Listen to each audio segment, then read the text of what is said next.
okay, this is more, there are people who explain the Quran and miracles by time travel portals and hidden dimensions. All of this is kadhib. It's a lie upon Allah. It's iftira upon Allah. These are just the ramblings of insane people. These are majaneen, as Shaykh Ali Nasir al-Faqihi described them. When you deny what is so clear and apparent and obvious in hiss, then the only other way is junoon, to go in the way of junoon. Right? And so these all are just fantasies that they are inventing. I mean, in fact, there's a whole story behind this. I don't want to go into too much, this whole Big Bang cosmology and, everything that emanates from that. The reason why that came about is simply because in the 19th century, they could not prove the motion of the earth. Very simple. Right? And so the whole of science was in a dilemma. Right? There was a big thing in the newspapers, in scientific journals. This you were never taught this in school. All you taught is the solar system and the planets and this whatever. You're never taught that good old Einstein was brought along, because despite trying to prove during the whole of the 19th century that the earth is moving, they could not do so. This meant that the whole Copernicus, that was totally false. Right? So then they had to invent explanations to explain away those experiments. That's why they brought special relativity and then general relativity on the back of that. Then they brought these other conjectures purely through mathematics that there could be a Big Bang, and all of it after that is just further and further and further away from misguidance, further and further away from misguidance. Right? You just become deluded. There are many similarities in religion, in religious sciences, with worldly sciences. Right? Allah said in the Quran, "Ala lahul khalqu wal amr." To Allah belongs the creation and the command. Right? The command is His Sharia.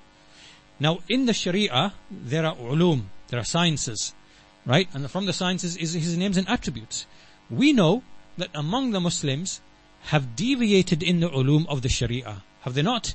Do we not have Jahmiyyah, Mu'tazila, Ash'ariyah? Right? They've deviated from these ulum, which are very apparent and clear in the Quran. In the same way, and also when they reject the truth and they deviate, you see that they slowly deviate further and further away and go into greater and greater misguidance, right? So we start with rejection of Allah's attributes, we end up with wahdatul wujud. Right, you see, right? The same thing happens in the worldly sciences.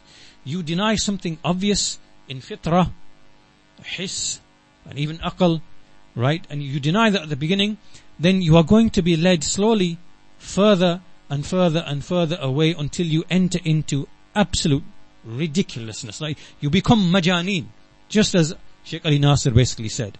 Right? And all of these things that they are doing, what they've done here is all of these ideas are to hide the real cosmology from you. These are all fairy tales that they're giving to you. They're so complex, so hard to understand. You don't have the IQ of Einstein, that's why you can't understand it. This is all part of propaganda, right? What they know, the people at the top, they know what we are living upon, and they know that the sun and moon, they are what are in motion, and the stars are what in motion. Right? They know this full well, right? But it's a matter of control of knowledge, control of ilm, right? And that's what these people, this is their greatest power. The greatest power is control of the means of knowledge itself. And that's how they've positioned themselves, and we go back to the history now, and that is in the clear record that they've made a concerted effort over the past 200-300 years through the British Royal Society and these other type of organizations to actually take control of the actual means of knowledge itself. And that's what you have today with all of the journals control, all of the research control by, funding or whatever. You are not getting objective, true, real science, right? What we have is a fantasy world, the real world that they know, that everything is electrical, energy, vibration. The universe, it's biological life is digital in nature. It's actually digital in nature. electric is what governs electricity or electric charge, whatever. They know all this, and so they are developing technology unbeknown to us to harness that. Meanwhile, they feed the idiots, 10 dimensions, string theory, portals, this, wormholes, this, whatever. And that's what they're doing. Right? So this last question, when you hear people speaking about this, go back to the scientific method. So what experiment did you do? What experiment has someone done that there's a wormhole? Let's do an experiment. There's a wormhole in the ground. You put your head next to it. I'll take a sledgehammer. I'll whack you and see how quickly you go through that wormhole to the other side. These people are majaneen. They don't understand what science is, and they just believe in fairy tales. And just like they accuse us, you believe in a book. So what are you believing then? What are you reading then? Where does that come from? And how? And is what you have, is it knowledge, or is it just conjecture and fairy tales? See, so when you see through all of this, there's nothing that these people are upon, right? Obviously, they've been deceived by the pseudoscience, and obviously they need advice. They need the proof shown to them. They need the evidence shown to them. Some of them would be arrogant. Like I said, you can't help those people. But many of them, there are many who are genuinely, they have been taken in by the material pseudoscience.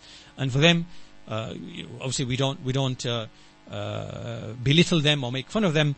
If they are genuinely misguided, we have to basically, with wisdom, with knowledge, having full understanding ourselves, basically call these people, invite these people, and bring them back to their senses, bring them back to the fitrah, bring them back to see what they are seeing with their eyes and to remove the veils from them. Right? That's what we have to do. So inshallah, I'll conclude on that note. Walhamdulillahi Rabbil Alameen, wa sallallahu ala nabina Muhammad wa ala alihi wa sahbihi ajma'in.